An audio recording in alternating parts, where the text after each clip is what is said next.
Hi. I'm gonna wait a couple minutes. To get things kind of set up. I'm glad that we can at least see you at all.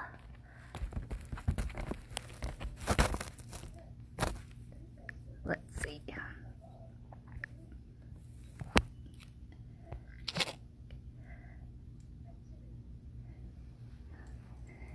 All right. So, if business wasn't already tougher with the stay-at-home, with the whole stay-at-home, that we had our electricity completely go out. So we've been sitting here in the dark. I was in the middle of doing a Zoom chat with Jonah and his teacher, and we totally got kicked off. I wasn't able to finish my video chat either, so we are lucky to even run this session here today. So welcome. It literally came on just a few minutes ago. So I'm hopping on here. I couldn't hook up to the internet here. And so we are able to run a little bead with me today. So welcome to Bead with Me. I'm Kay, your host of Stars Beads. This is bringing you a little bit of interaction throughout the day during this whole coronavirus ordeal. So I'm bringing you just different techniques, different ideas, along with different products that we carry to help make some of your beading easier. So oftentimes people come into Stars Beads because they are working on something's broken, and for a lot of pieces, it's oftentimes just a jump ring. So a lot of the techniques that I've went over with you here in this last week are a lot of what you need to know in order to create things as well as fix a lot of the things that you have at home. So I thought maybe today we've been kind of discussing a little bit of using cones. Which brought me to thinking about doing multi-strands. So there's a lot of ways that we can do multi-strands. You can use different component parts, and oftentimes those component parts can be difficult to find the right size, the right, design. I have one that I'm going to show you here today. I'm going to do a little product highlight of these awesome multi-strand spacer bars. When these were introduced, I just was blown out of the water. I was waiting for the perfect thing that would fit all of my multi-strands, and this is it. So I will be showing you that here today. But first, I thought I'd just discuss different ways to end those strands when you want, okay, maybe you don't want a simple, strand necklace. Okay, we want, sometimes we are layering. Oftentimes I will layer things and I'll use a different necklace completely so that I can always change them up, okay? But there are some designs that you want them to all stay cohesive together, okay? So let me switch around here. I've got some designs that I'm going to show you so that we can get some visuals on what I'm talking about as I'm discussing them, okay? So I'm going to flip the camera around here. And let's see. You guys see that? Let's see. So this is, can we kind of see that? It's kind of my visual screen here. Okay. I have the samples here in person, but there are oftentimes a couple different ways to end things. So I'm going to start with here. So sometimes we have a 2-strand. So you see a 2-strand, and then we come down into one. Okay, and then oftentimes this can create kind of a more than one strand coming through here. Okay, so you can hide that in a different multitude of ways. Then there's this one. This is kind of the original multi-strand. Now this one I also have here in where they have, let's see, I can show you. This one has four strands going across. Okay, this one has 2. You'll also see, I think on this one, also has these little connectors. In this case, it was the pearl that happened to have 2 holes. These are different ways to help keep them so that they stay together. Okay, so that they don't have much movement. going apart. Which in a bracelet, to be honest, I don't find that them being loose, you know, gravity is doing its thing, so I don't find that they're going to spread out too much. But the biggest problem with a lot of these is that, I don't know about you, but I get people asking for, hey, I need this width right here, but I need to fit 6 strands on here and there's only 2 rings, or maybe I have a really wide one here, okay, something wide, and they want to attach more than maybe I want to do 2 really big strands and I need something wide, but I have 6 loops here and I only want to do 2 strands. So without making things look weird, you know, we can also go to the cone. So that's what we discussed the other day, of getting those all put into a cone. But sometimes you don't want that big bunched up thickness, okay? So different reasons you would use different techniques. So the thing that I want to show you guys here today is, let's see,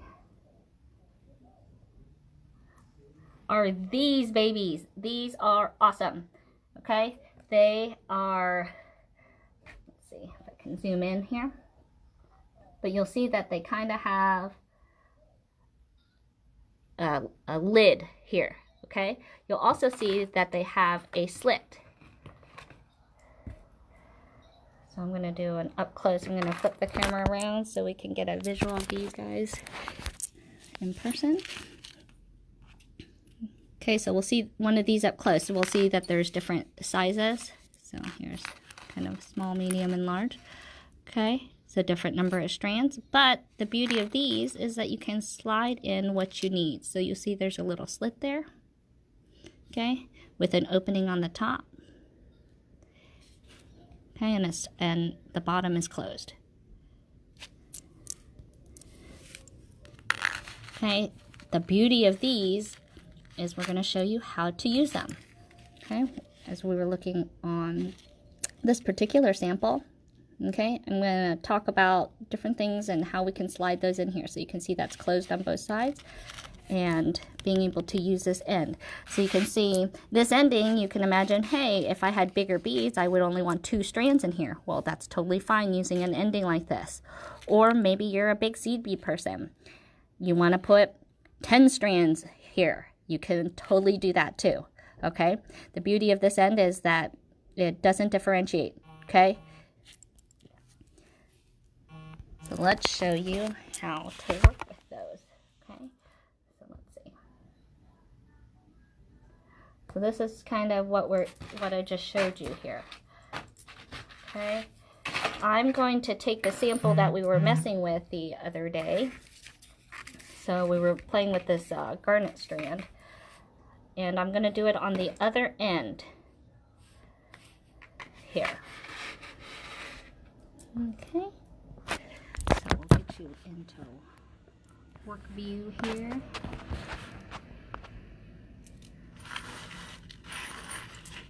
So we had these garnet strand ends from the other day.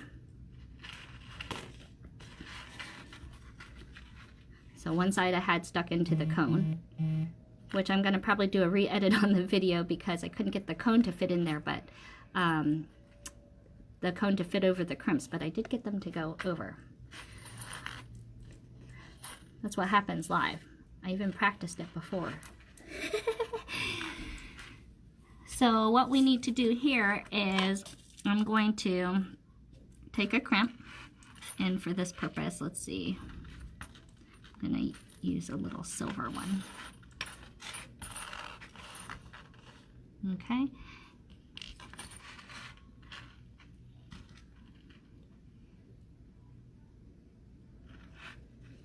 Crimp this on.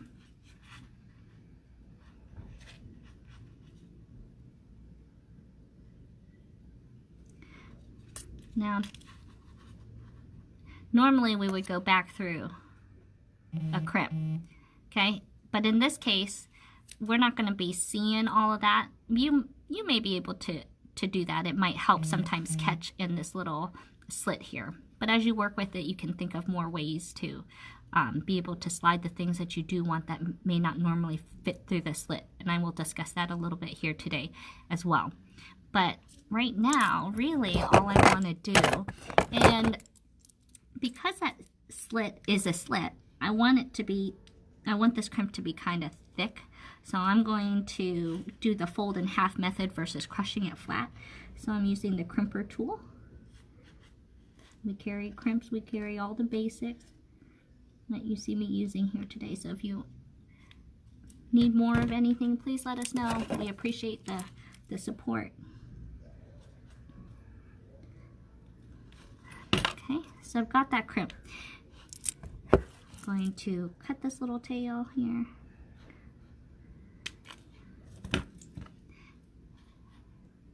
Okay, and you'll see I can take that and I'm going to slide that right into here. Okay? It doesn't slide out. So that's doing one strand. So you can see on this particular width, I could fit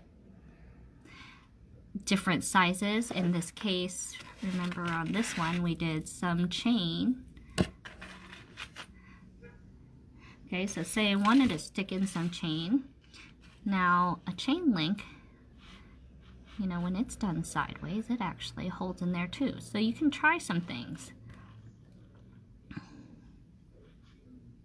Okay, so maybe this, well, that one link fit in there. So you saw I just slid it right in. Okay, and maybe I'd cut this extra tail since that didn't look like it held at all.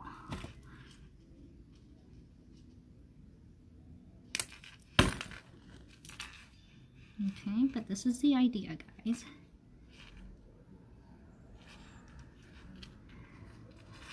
Okay, now let's say I want to use a chain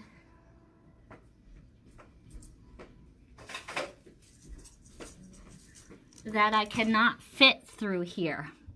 Okay, but it goes with my design that I like. So say I want to put this big old chain in here, but we can see that this is not going to slide through here. Okay, so one of the tricks that I have done is taking, you can take a little piece of wire, right? And we're going to do just like we did on the other one. So I'm going to take a piece of wire, okay, and I'm going to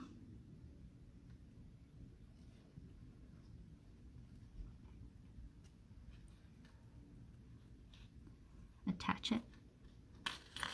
Sorry, sometimes the view on here. And we're going to do the same thing, but now we can stick it right into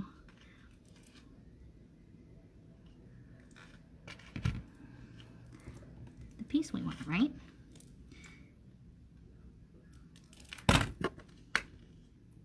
So we can see we could layer this all up with chain, we could do beads, we could do chain, but these little magic multi-strand ends are awesome. Okay, so you see now here, I now am able to attach this particular chain. Now, I think I got it. Oh, okay, got it stuck in there. But if you have cord, okay, maybe you want to add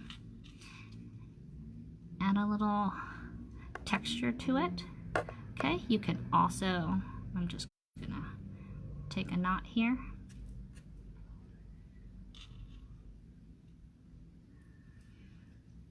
Okay, I don't know if this knot is big enough, but you can put a little glue on this. You could harden it a little bit. Okay, and then you're gonna stick that into the cup as well.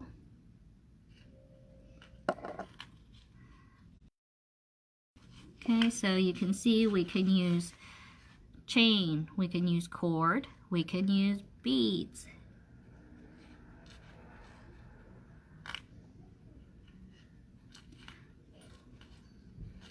Now one of the tricks to using this, okay, so then you just will close this top, just real easy.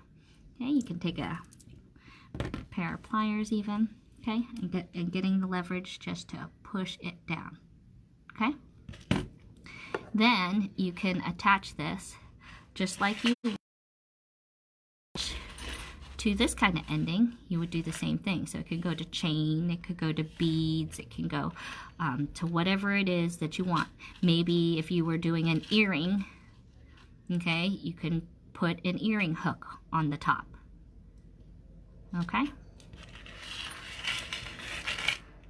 So call these a multi-strand sliders. They're awesome. You'll see that they come in 3 different sizes.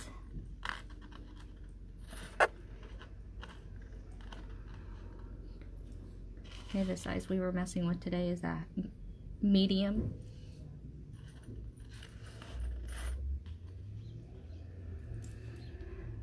Okay, and some different color sets as well.